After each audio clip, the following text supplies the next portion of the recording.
अनीला के पास आदिल आता है। अनीला को सब कुछ बता देता है जो कि फराज साहब ने उसको कहा था। ड्रामा सीरियल किस्सा मेरा नसीब की नेक्स्ट एपिसोड में आदिल अनीला के पास आता है, उनसे बोलता है कि पापा ने कहा है कि आमना और इजहार को मैंने इस घर से निकाला था। अब मैं उन दोनों को लाने के लिए जा रहा हूँ। मैं उन दोनों की खैरो खैरियत पूछने के लिए जा रहा हूँ। लेकिन अनीला बोलती है मैंने अपना एक वकील किया हुआ है उन दोनों को बाहर लाने के लिए। तो फराज साहब बोलता है इतनी ज़्यादा टेंशन लेने की ज़रूरत नहीं, इजहार अभी भी बाहर घूम रहा है, मैं सिर्फ आमना की बात कर रहा हूँ।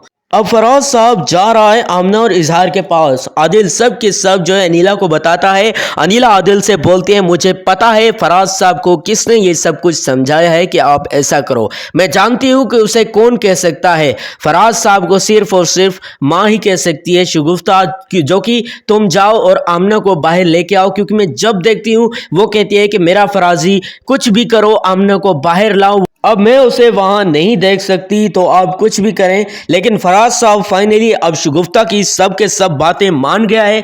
अब शगुफ्ता की सारी बातें मानकर फराज साहब निकलने वाला है। आदिल इनकार करता है, फराज साहब को बोलता है कि देखो मैं ऐसा नहीं होने दूंगा। आमना जब भी हमारे घर में आई है तो हमारे घर में सिर्फ और सिर्फ फसादात ही डाला है उनने, क्योंकि जब आमना यहाँ घर में होती थी और अनीला और मैं एक दूसरे से बात तक नहीं करते थे। यहाँ तक कि नौबत ये आ गई कि अनीला मुझसे खुला लेने के लिए तैयार हो गई जब आमना चली गई। लेकिन उसकी जो माँ है शगुफ्ता, वो तो यहाँ है ना, वो तो चाहती यही है कि अनीला जो है इस घर में ना रहे। फराज साहब बोलता है कि बेटा अपनी जबान पर लगाम दो, वो तुम्हारी माँ है। आदिल बोलता है कि मैं उसकी कदर करता था लेकिन अब नहीं करता, क्योंकि जो इल्जाम होता है वो अनीला के ऊपर ही लगा देती है। जिस तरह का इल्जाम होता है वो अनीला के ऊपर लगा देती है, जैसी बात होती है वो अनीला के ऊपर। अनीला अब वकील से बात करती है और उनसे कहती है कि कुछ भी करो, अब जो है आमना का तो बंदोबस्त करना ही पड़ेगा, क्योंकि फराज साहब अब इन दोनों को वापस से ला रहा है। शगुफ्ता होती है बहुत ही ज्यादा परेशान। शगुफ्ता बोलती है अनीला को कि तुमने तो हमारी एक ना सुनी, तुमने तो हमारी मदद ना की, लेकिन अब देखो मेरा फराजी जो है ले आएगा आमना को वापस। अनीला जाती है राबिया के पास, उनसे कहती है कि वकील को मैंने जो काम दिया था वो कहाँ पहुंचा, अब क्या बना उस काम का। तो वो बोलती है कि मुझे अभी तक तो उसकी कॉल नहीं आई, खैर मालूम करते हैं। वहाँ वो वकील भी पहुंच जाता है, लेकिन अब राबिया उनसे बोलती है कि अगर मेरे साथ काम करना है तो सीरियस होकर काम करना पड़ेगा। तो वो बोलता है कि क्या सच में फिर से तुम्हारे साथ काम करने का मुझे मौका मिल रहा है। वो बहुत ही ज़्यादा एक्साइटेड होता है। तो अनीला बोलते हैं हाँ यही आवाज़ थी, यही जो है मैंने उसको जब फ़ोन किया तो बिल्कुल ही नहीं मान रहा था, कभी कह रहा था कि राबिया वकील, राबिया एडवोकेट, तो मतलब ऐसे ही कुछ कह रहा था। इधर जो है शगुफ्ता परेशान इसीलिए होती है क्योंकि अनीला जब घर में नहीं होती है और अनीला जब वापस आती है तो अनीला से जो है सवाल जवाब करती है शगुफ्ता और उनसे बोलती है कि फराज साहब की इजाज़त के बगैर तुम इस घर से एक कदम भी बाहर नहीं जा सकती। अगर तुम जाओगी इस घर से एक कदम भी बाहर तो फराज साहब से इजाज़त लेके जाओगी। 2 बार तुम ऐसे जा चुकी हो, अब नहीं, क्योंकि ये तुम्हारे बाबा है और तुम्हारे जो हस्बैंड है उसके भी ये बाबा है। लेकिन यहाँ पर जो अनीला है वो कहती है कि हाँ अभी तक मैं करती थी लिहाज, लेकिन अब मैं नहीं करूँगी, क्योंकि अब मुझे किसी की इजाज़त लेने की कोई ज़रूरत नहीं है। दूसरी जानिब अगर बात कर ले इकरार की, तो इकरार जो है फाइनली अब रुखसार से शादी करेगा। नेक्स्ट एपिसोड में इकरार जो है अपनी माँ को कहेगा कि आप बस मुझे माफ़ कर दें, मैं सब कुछ करने के लिए तैयार हूँ, आप बस मुझे सिर्फ माफ़ कर दें, मैं रुखसार से शादी करने के लिए तैयार हूँ, आप बस शादी का बंदोबस्त करें। माँ बोलती है तुम्हारे बाबा को भी तुम्हारी जो दादी थी उसने कहा था कि इस लड़की से शादी करो, तो उन्होंने भी अपने दिल पे हाथ रख के मुझसे शादी की थी, आपको भी ये करना होगा, अगर मेरे बच्चे हो तो ऐसा जरूर करोगे। तो ठीक है, इकरार बोलता है ठीक है माँ जी, जैसे आप कहेंगी वैसे ही मैं करूँगी।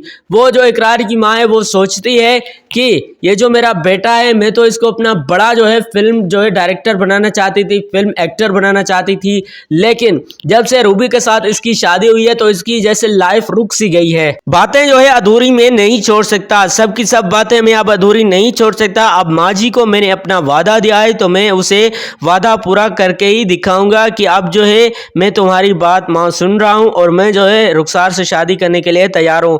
दूसरी जानिब जो शगुफ्ता है वो अनीला को बोलती है कि तुम्हें अपने बाप का लिहाज तक नहीं है, तुम अपने बाप का लिहाज किया करो। फराज साहब तुम्हारे बाप हैं, आइंदा अगर मैंने तुम्हें इस तरीके से बात करते हुए देखा तो याद रखना मैं तुम्हारे साथ ऐसे बात नहीं करूंगी।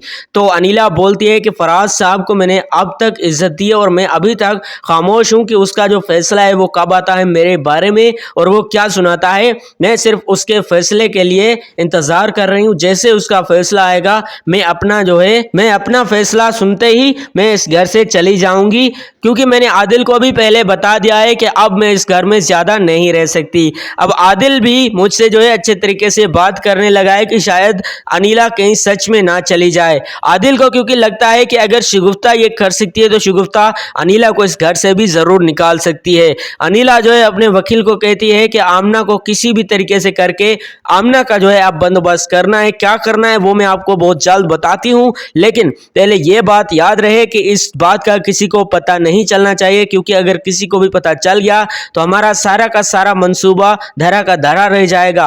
अनीला जब वापस घर आती है तो आदिल को कहती है अब जो है एक ऐसा मैं काम करने जा रही हूँ जिससे कि आमना का बाहर आना तो मुमकिन ही नहीं है।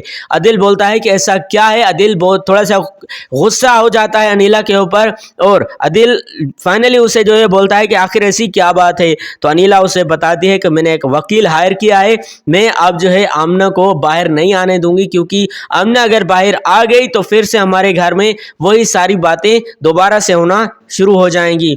दूसरी जानिब अगर बात करें शगुफ्ता की, तो अब जो शगुफ्ता है वो बिल्कुल भी यही चाह रही है, फराज साहब के ऊपर बहुत ही ज़्यादा प्रेशर डाल रही है कि आमना को किसी भी तरीके से बाहर लाओ। फराज साहब अब जाने ही वाला होता है कि आदिल उसको रोक लेता है कि पापा आप कहाँ तैयार होके जा रहे हैं, मैं आपको ना तो इजहार को वापस लाने के लिए इजाज़त दूंगा और ना तो आमना को, क्योंकि ये अगर दोबारा से आ गए फिर वही सब की सब बातें हो जाएंगी। ड्रामा सीरियल कैसा मेरा नसीब की नेक्स्ट एपिसोड में आप लोग यह भी देखेंगे कि शगुफ्ता इसीलिए परेशान होती है क्योंकि उसको लगता है कि अगर आमना इस घर से वापस ना आई, इस घर में अगर आमना वापस ना आई तो मैं इस घर से किसी भी करके, क्योंकि अनीला तो अब मुझे इस घर से निकाल देगी कैसे भी करके। दोस्तों मैंने नेक्स्ट एपिसोड का आपको प्रोमो दिया, रिव्यू दिया। Thanks for watching. खुदा हाफिज।